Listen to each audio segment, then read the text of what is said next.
Right, so welcome back to the ITSO podcast. As you can see, we've taken it back to 2020 COVID times and doing a remote version, but we're also testing out some graphics because we might not be able to always meet up every single day. We both have busy lives. Got a good topic list going on today. We're going to start off with what everyone's doing now. Unfortunately, I think our recording of our pre-season predictions has been lost. I tried to look for it on our podcasts. But what we can do instead is we're going to do a tier list. Everyone loves a tier list. So we're going to go in whatever order is on here. A lot of teams we don't really particularly care about. I'll try to remind ourselves about what's going on. Say hi to everyone, Julian. Hi everyone, good to have you back, or good to have us back. However you want to hear that, but yeah, good to be back. So we'll go. Actually, you know what? We'll do this structured. We'll start from the bottom, and now we're here. So we'll start with Sheffield United, ending up with 16 points, 3 wins in the season, and a minus 69 giggity, minus 69 goal difference. How would you rank this season, Julian? Do we disagree? Do we need to think about it? I think the worst ever team was Derby. So Sheffield United have done a little bit better, but that's a lot of goals to concede. 104 and only 35 goals scored. So wow, yeah, I would rate that one of the worst seasons. I can only give them an F, really. I don't really feel like there's much. I can't even tell the last game they won and who it was against. Right. We don't have a lot of time to dilly-dally. It's late in the evening. It's Friday night. Even we're both tired. Beat them. Jeez. Okay, fair enough. Shut up. So 19th, we've got Burnley. Now, I feel like if you get relegated, you're near the bottom of the tier list, no matter how good you did. Yep. But you know what's really funny about Burnley's manager who got sacked, right?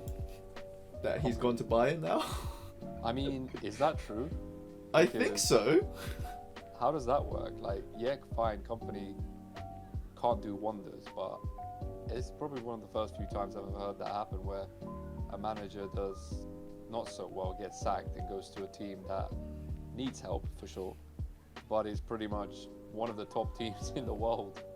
So, I mean, yeah, but I think Bayern are looking for like a young attacking manager who's like exciting, and company might represent that. And he's cheap, and we're going to come on to that in a later topic for a different club. But yeah, I think with the expectations placed on them, I think Burnley has to be an F as well. Like, do you agree? I agree. We can move on very swiftly. Yeah. So third from the bottom, we got Luton. Now, I'm going to try and make a case, and I don't know if you disagree. I think Luton, having the least expectations coming out of the Championship, did really well. They only just missed out, and obviously the people who around them did get points deductions and everything. But that's what fairness means, right? But they gave it a good go, and I mean, at the end they were still far away from being out of relegation. But I think they had fun this season, and we're going to come back to this when we discuss my team. I think they deserve better, Luton. I think they deserve to stay up, in my opinion. They had a very, very strong, from what I remember, start to the season. Like in terms of a team getting promoted. I'm not telling you that they're winning every game, but they made it competitive, and they scored a lot, didn't they? And they had half of these, like they had Barkley, they had all these like Premier League names, right? They had played. Some of these players had played in the Premier League already, right? Yeah, like it was their defense that let them down, because they scored 52, which puts them it's more than the next couple of teams have all scored, So I would give them a D, to be charitable. I'd give them a D. They still got relegated, but they had fun, Yeah. Okay, so we're gonna go people who narrowly escaped, the Great Escape artists. Nottingham Forest is the first of them at 17th. What do we think about Nottingham? I must admit I don't know too much about Nottingham. I didn't watch them too much, but I know last season they were actually much better placed in the Premier League. So this season they escaped, but that's a big win for them. Any team that escapes through and stays in the Premier League, that's a lot of money kept. And at the end of the day, the points deduction didn't really do them much harm. They'd have been 36 points without the points deduction, so they'd have been still where they are, just closer. I think, but survival, I think they were one of those who were really close to being relegated. And out of all the teams left, I think I'll give them a C maybe for surviving. Yeah. Moving on to Brentford. The Brentford's a very interesting one because I feel like ever since they lost Tony, they've really started to lose. And even when he came back, he definitely had helped Brentford, but not as much as they probably would have hoped. So he did lose a bit of his form, but he was out for a while, right? So I would say I'm glad Brentford stayed up, and they're not far from my house. So Yeah, I mean, you know, don't get doxed. But I don't know, but I feel like with how well they did the previous season, I think this is a far fall from grace, and I feel like they don't have a lot to look forward to. they had a lot of injuries. That's the thing. I watched them a little bit. They had a lot of injuries. They lost. But that's their every out team. and out. No? Well, yeah, I know, but with Brentford, they haven't got anyone to replace them at all. Like you're looking at not Premier League level players to replace them. Fair. That's fair. At least with the topper teams, you're looking at still Premier League level players replacing them, so they can still pull out victories. Where are you placing them? Same as Nottingham Forest, I would say. Really, I'll concede it to you. I would have given them a D personally, but I'll fight for a different team later. Now Everton. Now Everton's a very interesting one actually because they've been docked a huge amount of points. Then they got some given back. And so then I think they if docked they would have been in 12th position without the points deduction. Given that, and given their season and the injuries they got and everything, and they've made a young star out of Branthwaite, like a future England centre back star, I think. Yeah. I'm inclined to give them I'm inclined to give them a B, to be honest.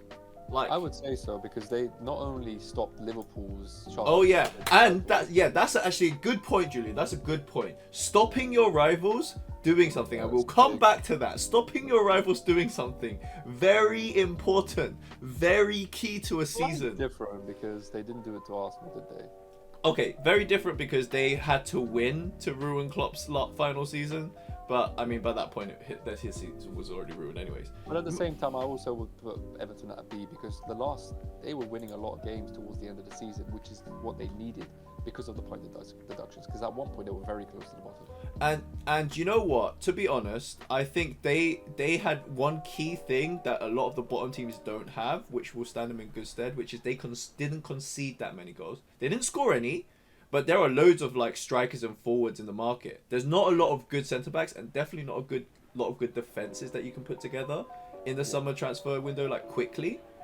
So Everton a B. Okay, let's move on. Wolves. Now they fell off towards the end, but I think Wolves, I would give them a good season. They were pipped to be one of the teams to be relegated, and they were safe with loads of games to spare. Mm-hmm. They beat City. The last 5 games, it did look like they were going downhill substantially. And one of the same teams, like if you get more losses than wins, I don't know if you can count that as a good season. Like, but they weren't expected to win that many, and one of their wins was against they did really well against the Big Six, didn't they? Possibly. Maybe City they beat, but they didn't beat anyone else from what I remember. Are you going to say C? I would say C, yeah. Okay, fair enough. Fine. Next is Fulham. Now, I don't know. I think, again, this is like kind of a mid-team. Like, they had a really good last season, and then this season they sort of fell off quite significantly. They're on the bottom half of the table. But they sort of got along. They beat Man United, I think, recently. Like, I think also, like we beat them badly on the second game that we played, but we lost 2 games before the winter break, right? And one of them was to Fulham, that being Arsenal. We lost to West Ham and Fulham 2 in a row, and then we came back from the American break, right? And we won like almost every game. But that could also be something that Arsenal could look at. Fulham stopping us from winning the title eventually, so it definitely wasn't Aston Villa. I would say it was the Fulham and the West Ham games that. Would you say middle of the table, C season kind of? I would say C is a good one. Yeah. You're gonna find, guys, that mid-table, they're gonna be mid-table, it's in the name. Next, Bournemouth. Again, I think they've had a decent season. Why don't we group Bournemouth Brighton and Crystal Palace kind of all in one. They got very similar points.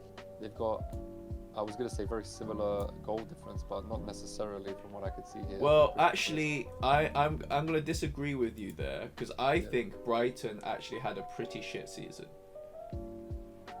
I feel like had another good start, right? They had a good start, and then they fell off massively.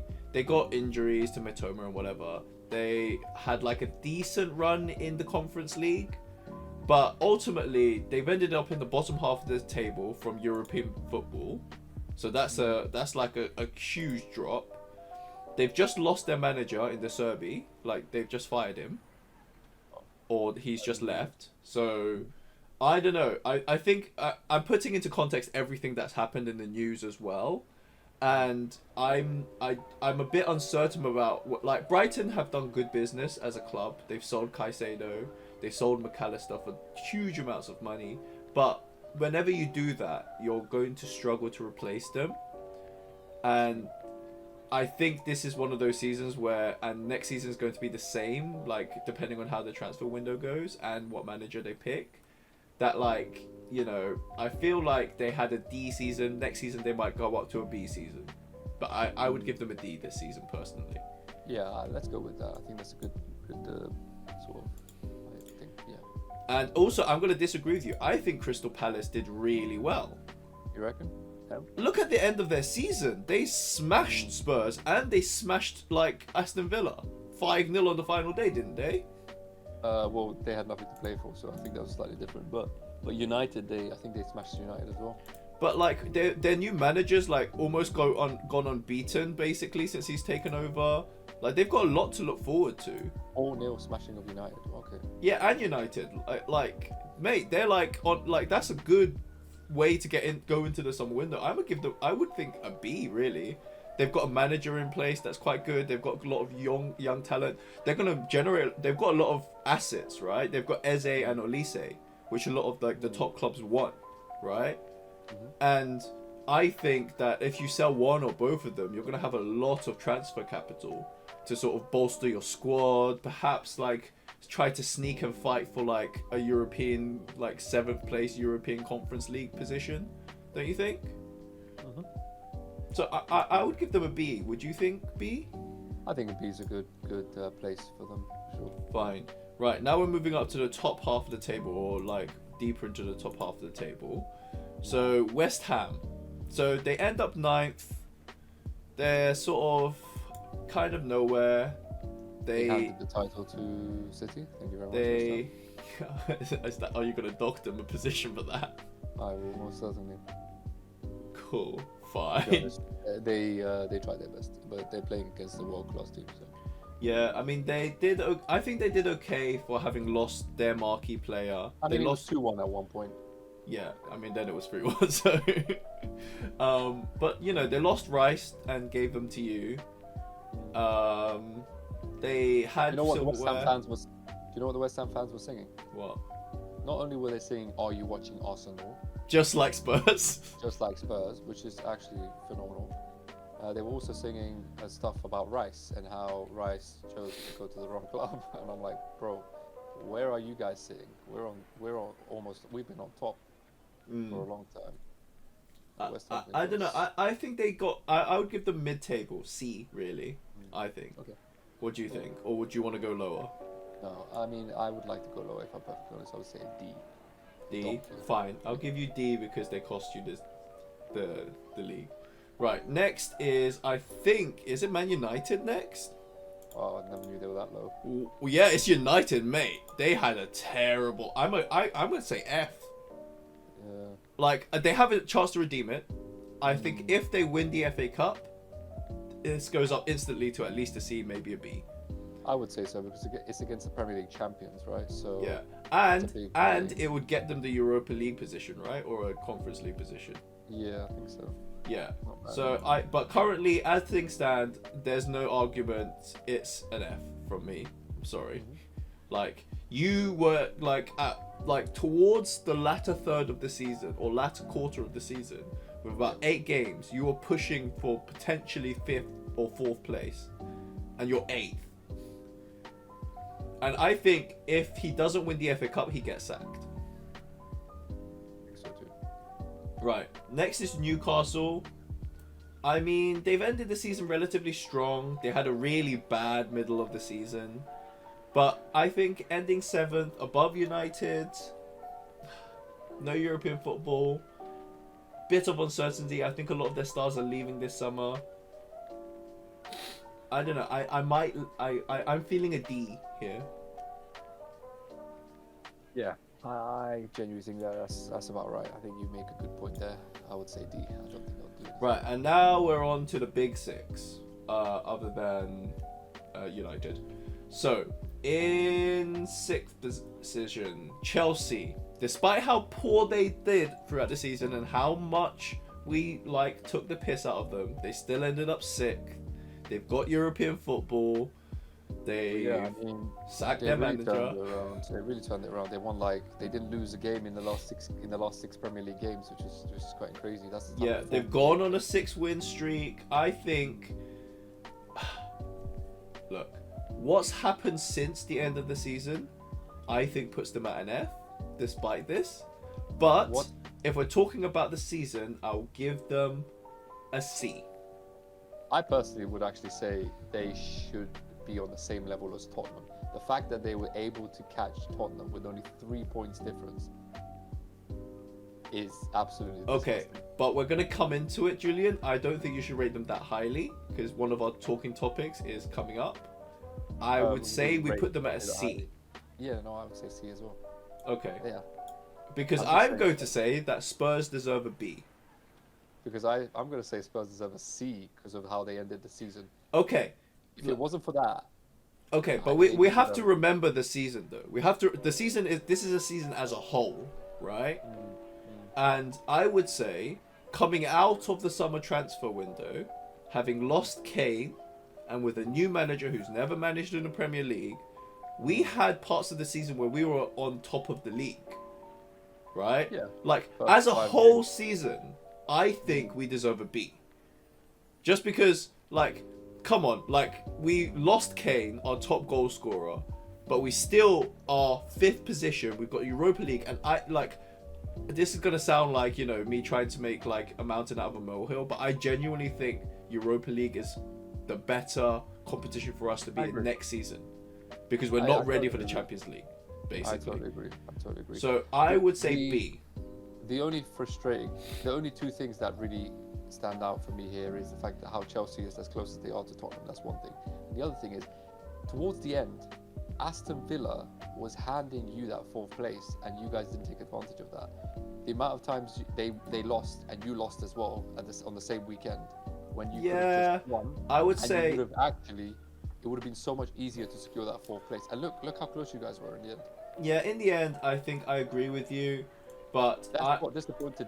That was what disappointed. As the resident Spurs fan, I'm going to give ourselves a B. Okay. Okay. Yeah, I won't. Now, I think Aston Villa, you have to give them an A. Their offer, A for amazing. They've come in, they've got smart transfer policy, they've got equal wage bills to Spurs, they've got Champions League football at Aston Villa, with a manager famous for being good at European competitions in Unai Emery. Not the one that he just played in, though. Not the one he's just played in, but he still made a relatively decent run. Yeah. And and that's a good point, right? So he's had a season where he's had to balance European fixtures with league fixtures. Okay, he lost the final day, but he's got ultimately he's got Champions League football to Villa. To play Champions League football than Tottenham is. Yeah, so I think I'm gonna give them an A, and then let's move on to Liverpool. I think, sorry to our friend Mo, but at best I can only really give you a B. I think that's a good rating. I don't think we can give them any higher than that. They fell off towards the end of the season, but at the same time, clearly for the reasons that we know why they fell off, right? But even when they did have their team back, the team came back, it seemed like the team before that was their B team seemed to perform better at times. which is Yeah. peculiar. So I think they had a weak end to the season. They started it off by we're not gonna forget. I might even downgrade them to a C, to be honest. Like You reckon? for Klopp's final season, having only won a Carling Cup, and then being smashed at home by the eventual winners, to be fair, in Atalanta, out of the Europa League, and then to be okay, this is how I'm gonna phrase this, okay, and I'm gonna try and make this might be a short actually, like Liverpool fans. I'm gonna say this season actually is at best a C and might even be an F. And the reason it might be an F for you guys is, firstly, you guys don't really care about the Carling Cup. Let's be honest, you don't care.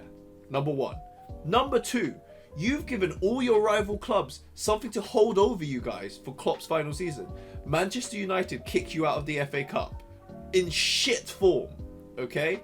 Everton ends your season at your home with their first win in who knows how long, right? Those are your two biggest rivals, and your biggest rivals per se in Man City win the league. Like, how is this not an F season for you guys? I'ma say F. Actually, you know what? I'm revising. Okay, to be okay. You skipped D, bro. Okay, yeah. I'm trying to like make a clip, but to be honest, I think it all evens out. You win a Carling Cup, we'll give you a D. What do you think? Fine. Like, I was gonna say a C, but because the thing is, it was a 3-horse race, right? So I think you should give him a C, and it was one of the best seasons in terms of like how tight it was with the 3 teams up until, let's say, game 33. Yeah. Or 4. So I would say a C. I wouldn't say D. Yeah. I mean, I was just making a clip, to be honest, Yeah. but just to like, you know, what unfortunately YouTube algorithm rewards negativity, as we found out from our TikTok. So anyways, I'll try. Do you think we should make that into a short? We'll make that into a short. Okay, and the last 2 teams, we'll go with the champions first. I think this is going to be an A. I think that's, you know what, it has to be an A. It has to be an A even if I want to put it as a B. Doesn't it? It just has to be an A. Well, the thing is, they could have very, very easily got to the Champions League final. They always play the best teams, right? And they only just got beaten, right? So, and I would say they looked the better side against Real Madrid. So I wouldn't say this was a bad season. If you get beaten by the 14-time holders, potentially, well, they're in the final, and potentially 15-time holders, right? You ain't done bad, right? Also, they're in the final of the FA Cup, which I'm pretty sure they're going to win, in my opinion. They won the Premier League, so that's 2 cups, right? Yeah, and So, they've done something historic. They're the first ever team to win Exactly. it 4 in a row. Exactly. I And the mean, thing when is, the 115 charges come in, maybe not so much, we'll but think differently, yeah. I would say this was still not to the same level as their treble season, but it could have very easily been a treble. trouble. Yeah, It could have very easily, Yeah. but it was because of Real Madrid. I think if it wasn't for Real Madrid, I think they would beat Dortmund, in my opinion. But I wouldn't want that to happen. So, yeah. and then finally, your club. Where are you rating your club?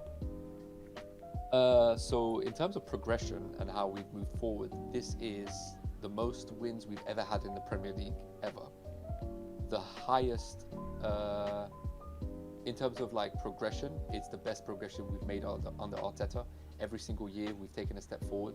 Last season, yes, we finished second, but most importantly, we finished with more points and we took the champions to the last game of the season.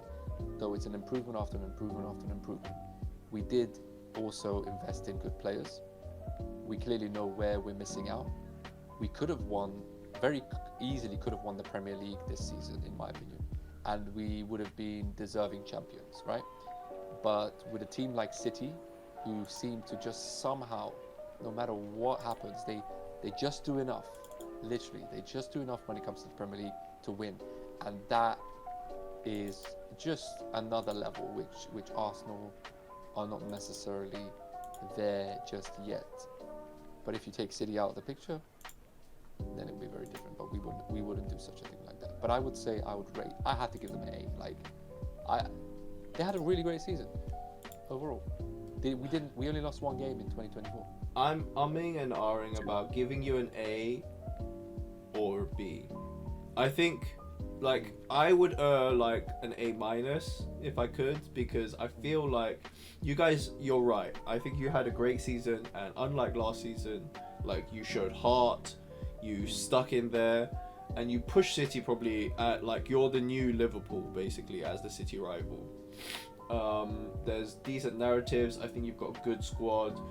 I think ultimately that Villa win did hurt you more than you might think it would have. And I think a couple of draws might have hurt you. I think that Villa game didn't really hurt us because we went on to continually win after that. I would say the 2 games before the break in the summer, that's what hurt us. And we shouldn't have lost those games because we battered West Ham 6-0 and we also beat Fulham. Like, how can you lose 2-1 to Fulham and 2-1 to West Ham, right? And then batter them later on. Like, we clearly were in a different headspace, and usually if we have a really good first half to the season, we have an absolutely crap second half to the season. And I'm not saying the first half of the season was bad, but compared to our recent standards, it's usually better. And we've never had a second season like that ever in Arsenal's history. You don't win that many games. But the fact that we won that many games and we still lost just means that it is what it is. So yeah, I would say A. I don't think A minus. No. Fine, I'll give you an A. So because we didn't bottle it. Like, look, come on, goal difference. Yeah, okay, fine. You know what? You gave me a B for my team, despite probably it be deserving a C. I'll give you an A for your season. Respect. Okay, so that ends our tier list. I'm going to pause it there for a second on the recording. You guys aren't going to see this, and you're just going to see the next part of the video. So we're recording the second part of this podcast, and we're going to. I just told Julian that we have a funny title for it, and I'm going to call this title. So we're not going to do the reviewing our 2 teams this season because I feel like we did that in the tier list. So what we're going to do instead is we're going to call this section "Manager Roulette Has Begun." So this is the part of the show, or part of the summer transfer window, where basically every team fires their manager and every team starts picking a manager, and managers start decreasing from the market. So the first domino to actually fall was actually the team that I told you you should only give them a C because Chelsea and Pochettino have parted ways, and I think that is a really stupid move. As a rival, I'm very happy, and that should scare Chelsea fans. Chelsea fans, if your rivals are happy that you sacked your manager, that's a bad sign, because it means that was a bad choice. What do you think about that? You know, they should give. They've probably given him longer than normal for Chelsea's history, but I would say you would give Pochettino more of a chance because he was getting onto something there, like towards the end of the season. Like, it looked like he was making something happen. So, so this is my point, right? You've ended the season 6th place in a European position. You win 6 on a trot, right? It looks like you finally got a formation. You finally know your starting 11. You know what's like systems you want to play, right? And then you fire the manager who managed to get you there. That's part 1. Part 2. The question is why, right? Why did Chelsea and Pochettino part ways? And I suspect that it's because the board, the Chelsea board, are there for business. And what they want to do is, because they're like restricted by finances, right? And I think this is the common narrative currently. The board probably said, we want to sell X and Y to make money, right? And Pochettino was like, I don't agree with that. You promised me that I could call the shots at least on some transfers, and I need X and Y in my system, right? And do you know who those players are? The 2 players who are being like bandied about? No, I don't think so. No. So, Conor Gallagher and Chalobah. So their best centre back and their best midfielder. Like, basically, when Gallagher isn't playing, Chelsea lose. At the end of the season, in all 6 matches, I'm pretty sure Gallagher was playing. But he's a Chelsea graduate, so if they sell him, they'll make money. Right? Pure profit. which they can use to bank, and they've already committed, I think, 80 million for some 16-year-old Brazilian guy who no one's ever seen again. This is like Mudryk 2.0. Sounds like Real Madrid, to be honest, because they've done something similar. I don't know if you heard about that. But the thing is, Chelsea aren't Real Madrid. They're not in the Champions League final, and they didn't win their league. They are sixth, and they only just scraped getting to sixth. Let's not forget how shit their season's been up until this point, right? Yes, you ended up with a aplomb, right? You've ended up with like, oh, finally, it looks like your manager has made, you know, the right moves and knows what your squad is. And then the next, after 2 days after the season ends, you fire him. Wow. Like what in God's... okay, so that's part one of manager roulette. I just think that's insane, to be honest. What other managers, which we're going to get to, have been sacked one game before? Actually, no, I think they're going to allow him to play their last game. Yeah, fair enough. Okay. So we'll move on to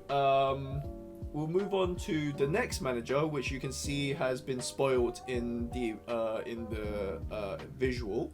So this is breaking news. So a breaking news section. Barcelona have sacked Xavi. As we were recording, Julian informed me that Xavi has been fired, which I think comes as a surprise to me personally. I would say so too. Like I swear they were like begging Xavi to stay, weren't they? Like, yeah, I mean, the news story was like, Xavi set to stay to finish out his contract with Barcelona. And then, like, this, I think this is really disrespectful. I mean, like, I love Barcelona from, like, when I was growing up, but, like, I feel I can't agree with these decisions they're making. Yeah, I mean, I don't know, like, when's the last time Barcelona won the league? I think they won last season, didn't they? Potentially. They just didn't make it far in Europe, but they did well in the league. Because the thing is, I think it has a bit to do with the fact how well Real Madrid are doing, like, winning everything inside. Yeah, but you can't, like... They're really taking over. But I think this is too reactive. I don't think this is the right move, to be honest. I don't think so either. And, I don't know, Hansi Flick is a good manager. He managed a German national team and Bayern Munich in the past. I don't know. I think this move strikes me as a bit rushed and a bit disrespectful, to be honest. Yeah, I would say so. I don't know. I mean, we'll see how he goes. We'll see how, you know, Barcelona do with this. But I don't know if they're like... You can't start doing what Chelsea do, right? Like, you can't just keep cycling through managers. Because if you look at Chelsea... Xavi there for 2 seasons. Didn't Xavi win the league then? I mean, I can search. Barcelona... Xavi wins league? Or should I just type it? Xavi wins La Liga. It might actually come up him saying that he won it during his playing time. As manager. After guiding, yeah. 2023, yeah. So they won last season. So I think that's a bit rude, really. Like they won the double last season. Yeah, so like you win a double and then you sack him. That just doesn't make sense to me. Especially after you beg him to stay. I mean, if you had like 2 seasons back to back poor, then fair. But like, I don't know. This just doesn't seem to be the right choice to me. Speaking of not the right choice, I was making a point that I think like you can't do what Chelsea have had 5 managers in 2 years, like including their interims, 3 main managers. Right? They're probably the worst at doing it then. Not only that, and the thing is, their sackings don't even make sense anymore. Like they sacked Tuchel despite him winning them a Champions League. Then they sacked Pochettino, who turned around a shit season and finally, but got them into Europe and 6th, and finally looked like he knew like what his. Be a bit more of an understanding sacking, to be honest. Yeah, but like, I don't think it is though, because also, like if you look at the teams that they were playing, right, no one really had anything to play for, aka Tottenham, so West Ham. So towards the end of the season, fine, he did put it in. Great. But ultimately, he got you into Europe, and the thing that doesn't make sense to me is who is your option? Like, because essentially, whoever goes there, right, has to immediately, like, basically, because of the finances, Julia, you might not know this, I was listening to, like, some Chelsea podcasters, so not just Rory Jennings, like a lot of other podcasters, right? And essentially, Chelsea's finances are so dire that they have to have Champions League football next season. Well, They have to be better than this season. So you're basically making a new manager come in. You're likely going to sell the players that made his system work, right? So you're going to have no system in place. He's going to have to implement his new system, possibly with completely new stars who are all super young. Like Thiago Silva's leaving, he's too old. Reece James is always injured. Raheem Sterling's not really a senior in the club. So you have no, and like, I'm pretty sure they're selling Chalobah and Gallagher and Gallagher, right? And do you think Cole Palmer's gonna stay? Like, this is the question. Does Cole Palmer stay? Because if I was Cole Palmer, I'd leave. This looks like a mess to me. Well, this is his first season that he's actually played well in. The last season he didn't, right? But I would say he's proven himself as this is probably the peak of his value. And with how Chelsea are running their club, I think they value, right? So they'll try and get money for him. I think Palmer will stay because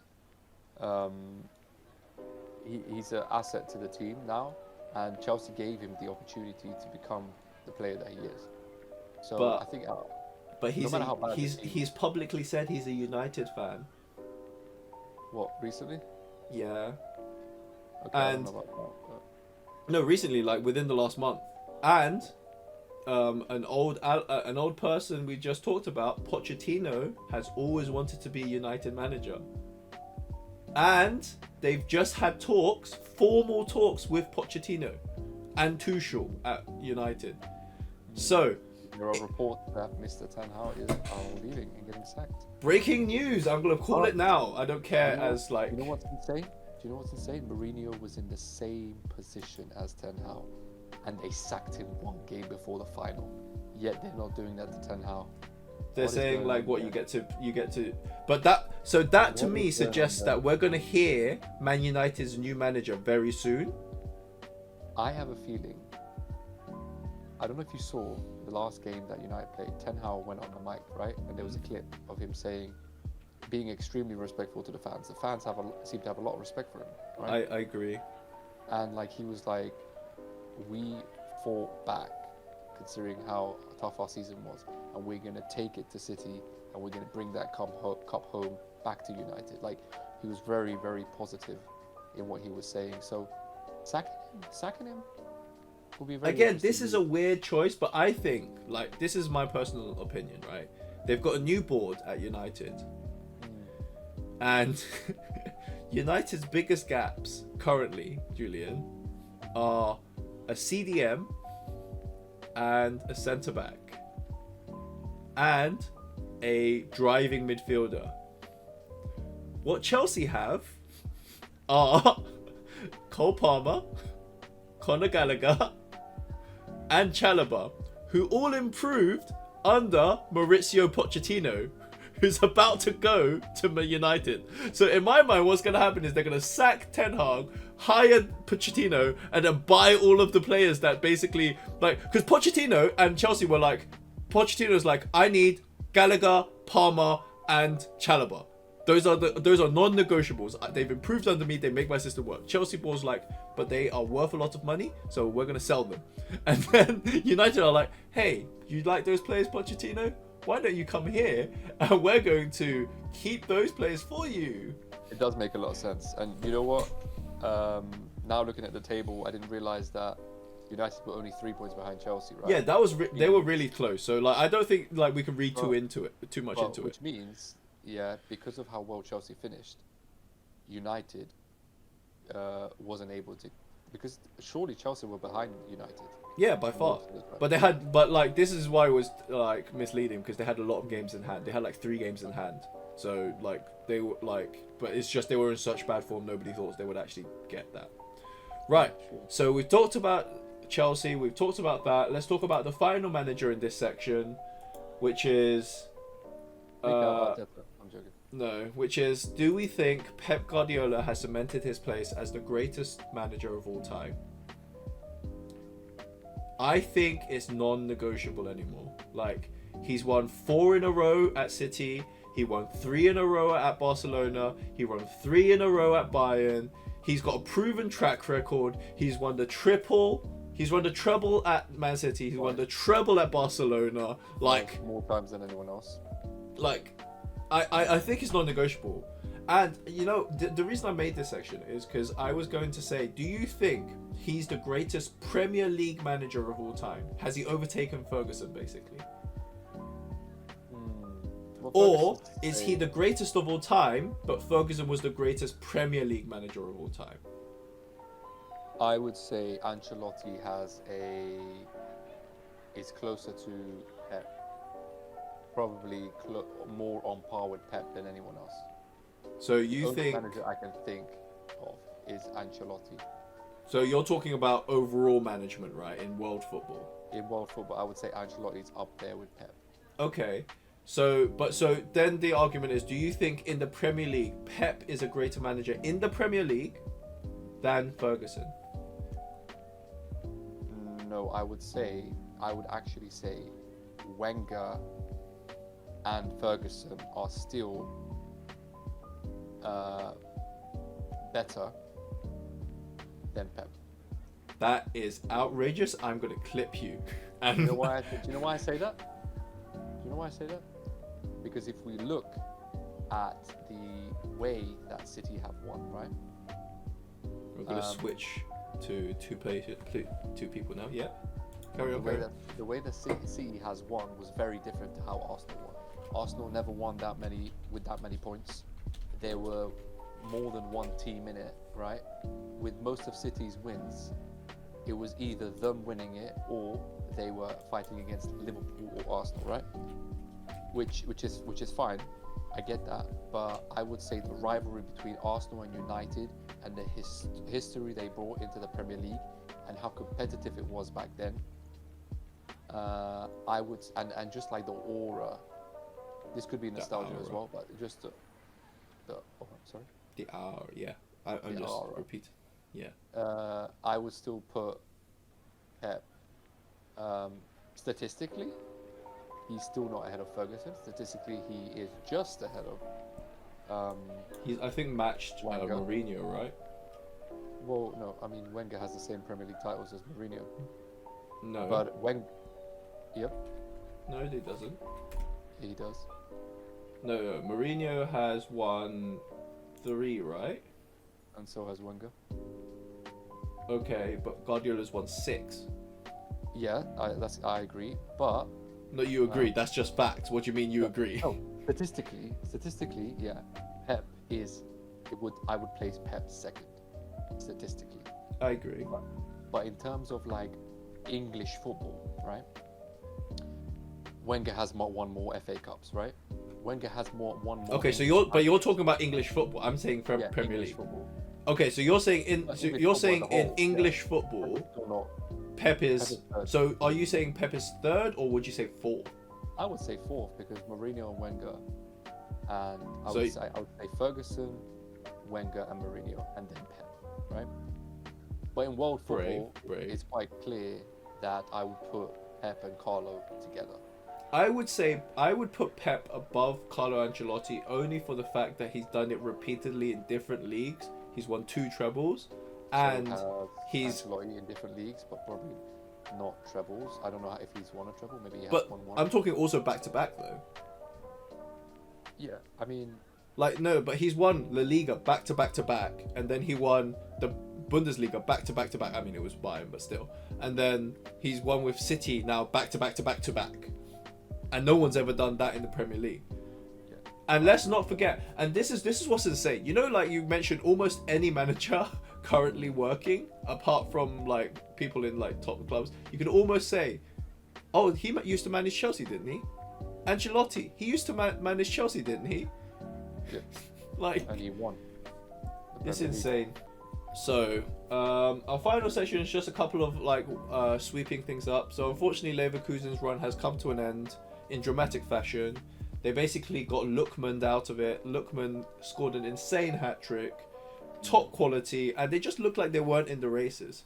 I think this speaks a little bit to like Bundesliga football, that the teams aren't very good with, like when I was watching Leverkusen play this season, it looked like they were very good with the ball, but they looked a bit random without it, and they looked a bit lost against Atalanta, to be honest. I would say the same. I would say, Something. but I think the what I've titled this section is the Bundesliga now the best league to watch?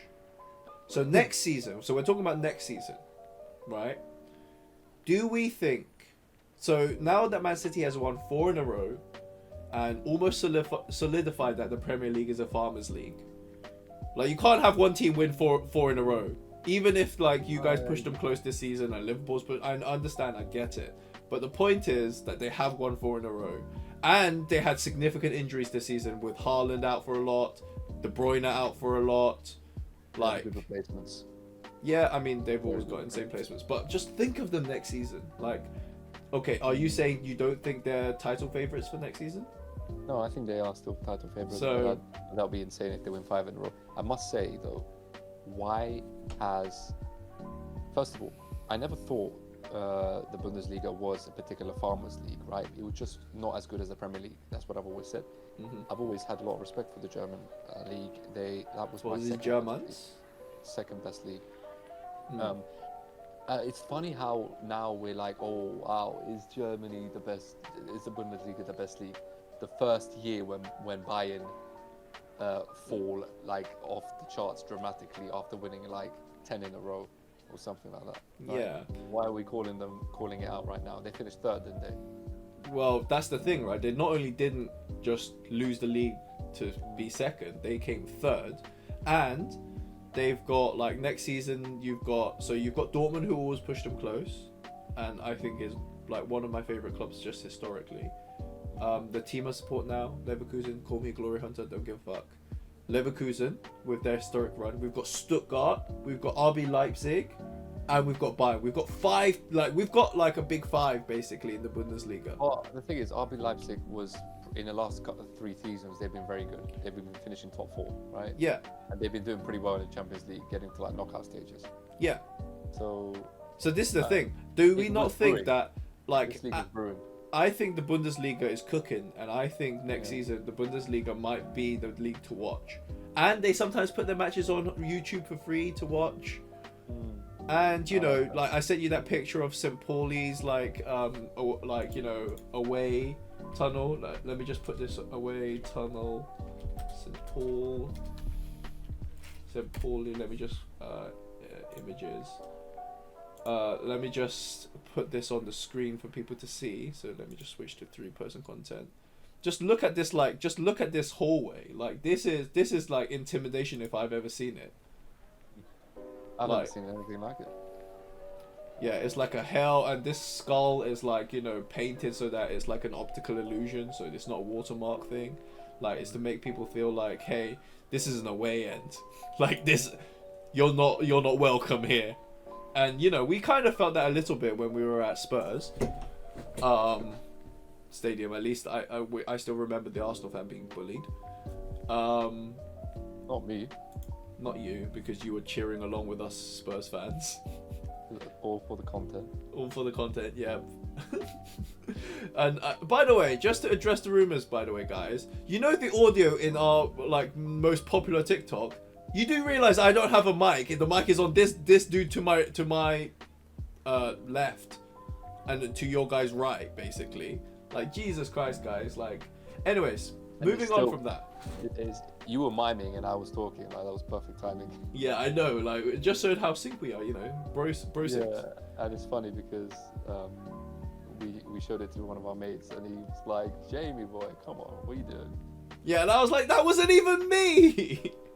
Oh man. Anyways, moving on from that, we're gonna finish up with a couple more topics. So Fury Usyk. Do we think it's an upset? Do we all think? I felt like I felt like Usyk was going to win because I didn't feel like Fury is taking it seriously enough.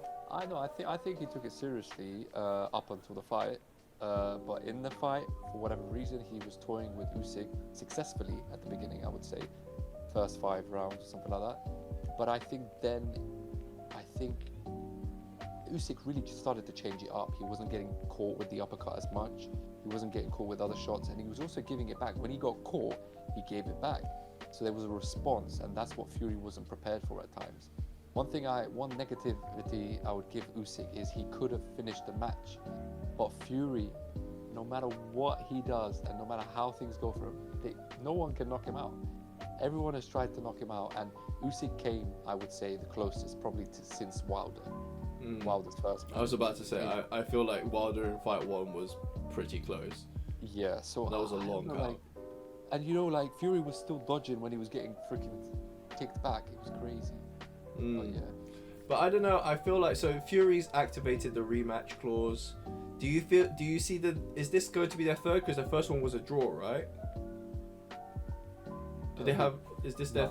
Is it Fury Usyk 3? First. Fury Usyk. Yeah. 3. No. This is 1. Okay, so this was 1. Fine. Okay, fair enough. So, yes. Anyways, I would say Usyk did very well. I had a feeling that Usyk was going to win, and I know his background just as much as Fury's, right? But the thing is, when Fury basically has had, his recent fights have kind of proven to me that yes, he may not take things as seriously as he did, but I think the rematch is going to tell us a lot, and I feel like Fury will give a better showing. I'm not saying he didn't give a good showing, because that was make fights, and this was a very good showing, very entertaining fight up until the 9th when it went a bit downhill, quite a bit downhill for Fury. If that wouldn't have happened, I would say Fury would have edged this fight. I mean, I think it's important that this was his first loss. Yes. And that's, I think, quite a big thing. Do you feel like that dents his legacy as potentially the greatest of all time? The thing is, he's retired, he's come back, he had to come back and so on. Do you think he's falling back into old habits? I think he may not have been fighting the same level fighters that he did earlier, and he was just taking fights to add wins to his record and just to make money. He soon found out that boxing is all about making money, and a lot of the stuff that he was saying was, he changed his opinion about legacy. Before he'd be like, wow, and so on, but when he beat Klitschko, he was like, that was his ultimate sort of victory, and then he went into depression and all of that kind of thing. He almost killed himself and stuff. Then he came back chubby, and then he came back, and Wilder gave him the opportunity after he only had 1 fight coming back. Then it was a draw, and then he beat him. So that really kind of resurrected his career, and he never lost, by the way, ever since he went into depression. His title was stripped for obvious reasons, because he was very controversial, and the stuff he was saying was not great. But he came back a different type of person. But to be honest, I think he's still the same person, but he's just a lot more tamed, and people are there to help him out. But do you think his excesses might be all he's just not prepping as intensely as when he was trying to come back for Wilder? Or do you think it was a style thing? Do you think basically we've got 4 quite great heavyweights, and I don't know all boxing, so forgive me, but we've got Usyk, we've got Fury, we've got Wilder, we've got AJ, right? And do you think that basically Wilder just falls out of that bracket now? Because interesting, because a lot of people are saying that Wilder is the best, possibly the best opponent to beat Usyk. Ooh, who the hell says that? Because the thing is, I think it's a very interesting fight, because essentially Usyk is definitely going to outbox Wilder 12 rounds out of 12, right? But Wilder's thing is, and he always he even when he lost to Fury, right? He still caught Fury a couple times. He doesn't need to catch you more than, and the thing is, with the size difference, we need to remember, Usyk is a small, super heavyweight. He is, but his footwork is insane. That's the thing. It's like no other. And also, the reason why Wilder kind of why I've cemented my opinion about Wilder is because he fought Joseph Parker, right? Yeah. Joseph Parker, the great boxer, right? But he doesn't come. He fought Joshua, and Joshua beat him very easily. And Wilder got outboxed by Joseph Parker, and he's heavier than Usyk. So that already tells me that Usyk will beat him. Fair. I mean, I think it'd be interesting. I mean, Usyk has now beaten AJ. He's beaten Fury. I think if he beats Wilder, does he? The guy I think that will have a better chance of beating him the 3rd fight, because he's lost. Obviously, he's lost to AJ. So AJ has lost to Usyk twice, right? But It's Big Bang Zhang. Wait, hold on. I'm coming to that guy. AJ has come a long way, and I think the next opportunity he gets, not now, a little bit down the line, he has a really good chance of being Usyk, in my opinion. Not Big Bang Zhang? Big Bang Zhang is a very interesting call as well. He is undefeated, if I'm not mistaken. He's fighting Wilder next. So that's going to be interesting. I think that he will beat Wilder. I don't think so, man. I think he'll go in there to try and beat Wilder, like actually go toe to toe with him and get knocked the fuck out. Like, I'm hoping, like, as a Chinaman, that my Chinaman wins, but I don't know, man. I think have some hope in him. Come on, like. No, I have hope in him, but I'm also a realist. And the thing is, Joseph Parker beat Wilder by being a much better boxer, and he also beat Zhang the same way, right? So he was a better technical fighter. And even though I'm salty about it, and I don't think Parker beat him, I feel like I thought Zhang should have won that. I thought Zhang should have won that, but they scored it like I think majority decision for Parker, and I think it's because in the later rounds Zhang didn't have as much, like, you know, it wasn't on the forefront. He didn't punch as well, and Parker was getting more like actual, like, you know, outboxing him basically. And I think, but then the thing is, therefore Zhang is like a hit based, like, you know, he's trying to get in there and get, like, you know, an almost in fight. I go for blow, and I don't think you can go blow for blow with Wilder. And he's also 41, like.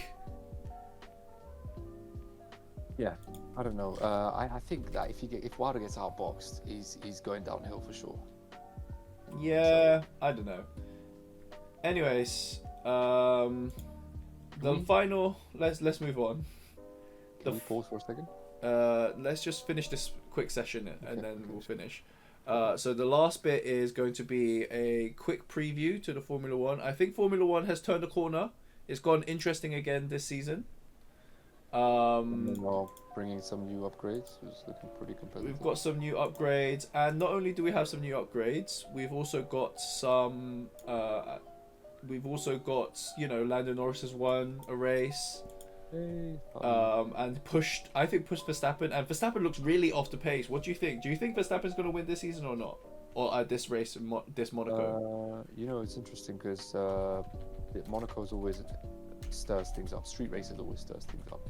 So I think the more street races they bring in, and there's quite a lot this season, the more chance they have to dethrone Max. I really am hoping that either Lando or Leclerc win it ahead of Max. And if they keep picking off Max like this, which is very early days, we're only hoping something small will happen, then I think slowly they will catch Max. But you got to remember, Max have won 5 races already. I mean, there's a few races left, but he's had a really strong season again. So, okay, so who's your forerunner for Monaco? Leclerc, Norris. Leclerc and Ferrari have always been strong in. He's quickest by more than a tenth. Yeah, but you know what? The street races it's difficult to really kind of gauge those times. Those times can be well over like 1 second sometimes randomly because of traffic and stuff like that. So if it's a normal race, that's fine. But when it's a street race like Monaco, you can only gauge qualifying. You forget about practice. You have to look at qualifying, and that usually is Leclerc is one of the only racers who hasn't won from pole because they pitted him in the time that they shouldn't have. Even if his tyres were worn, it was good enough to last till the end of the race. Mate, Ferrari, this is the thing with Ferrari. I can't believe Hamilton's gone to Ferrari. Like, this is what he's going to deal with, like, strategy-wise. Do you think Verstappen's going to go to Mercedes next season? You know what? Do you know if he loses the title, right? This season? Yeah. I think there's a chance he might come Mercedes. I feel like if he wins the title, he'll go to Mercedes. You reckon? I think he will go wherever Adrian Newey goes, and because Red Bull has reduced research time, like, I think their next car is going to be shitter because they don't have less wind tunnel time, and Mercedes actually have more wind tunnel time. And it might not be Mercedes, it's basically wherever Adrian Newey goes. I think he believes in in Adrian Newey as an engineer, and he will go with him. Well, he ain't going Ferrari, that's for sure, if Newey comes there, because Leclerc and Hamilton is sorted. But do you think Russell Verstappen at Mercedes? Yeah, that's gonna be interesting. That seems like a pretty strong duo. We need that. We need that for Formula One. I must say, we need that. We can't be having Max and Sergio or this bullshit. Like, honestly. But what if he goes to Mercedes and then also starts winning back-to-back titles there? I don't see that happening. I see him potentially winning titles with Russell, against Russell. But I have a feeling that Russell, in a competitive car, can match Max. I think Norris is up and coming, to be honest. Anyways, we're going off on tangents. I think we should end it there. Thank you guys for watching. We will be uploading this as one full podcast, but be sure to check out the individual segments if you would like. They're being uploaded currently, and they should be on the channel by the time this comes out. Thank you guys for watching. Peace. Take care, guys.